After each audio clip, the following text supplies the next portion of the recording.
Parts Express, the #1 source for audio, video, and speaker building components. Hi, Mike from Parts Express.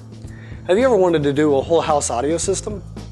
Something where you could play an iPod in one room and listen to the speakers in a completely different room or even outside? If so, you're going to need an amplifier. The Dayton Audio MA1240 is a 6-zone, 12-channel amplifier. It'll supply 40 watts into 8 ohm loads, 60 watts into 4 ohm loads, and additionally each zone is bridgeable for 80 watts into an 8 ohm load.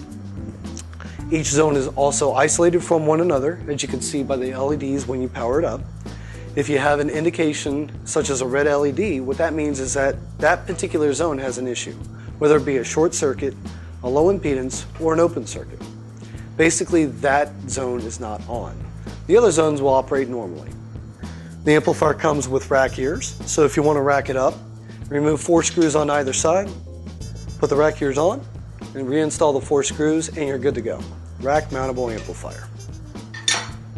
Moving to the rear of the amplifier, we see 2 bus inputs. Each bus has 2 other inputs, so basically you'll get a total of up to 4 inputs to select from, in addition to the local input for each channel.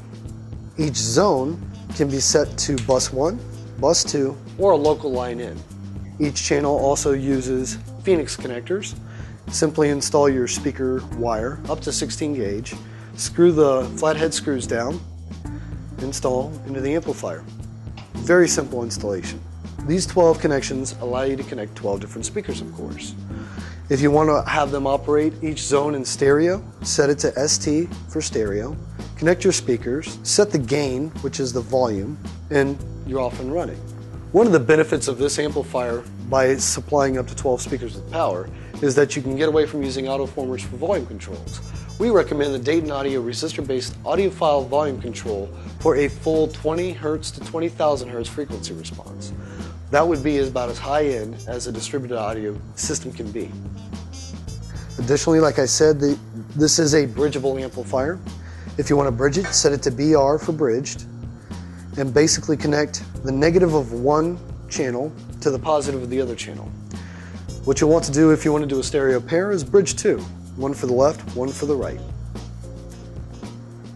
There's a 12-volt trigger. What that'll allow you to do is connect the switched output of a receiver direct into the input of the amplifier. That'll turn the amplifier's front section on to apply power whenever your receiver or other device is powered on. There's also the auto on feature. The auto on feature basically brings the amplifier up anytime that there's a signal present. That allows you to just set and forget. Set it to auto and it turns on when you want it. It turns off when you don't want it as well.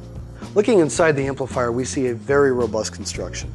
We have 2 huge transformers providing power to the 6 amplifier chips. Each amplifier chip, of course, is going to give you 2 actual channels of amplification.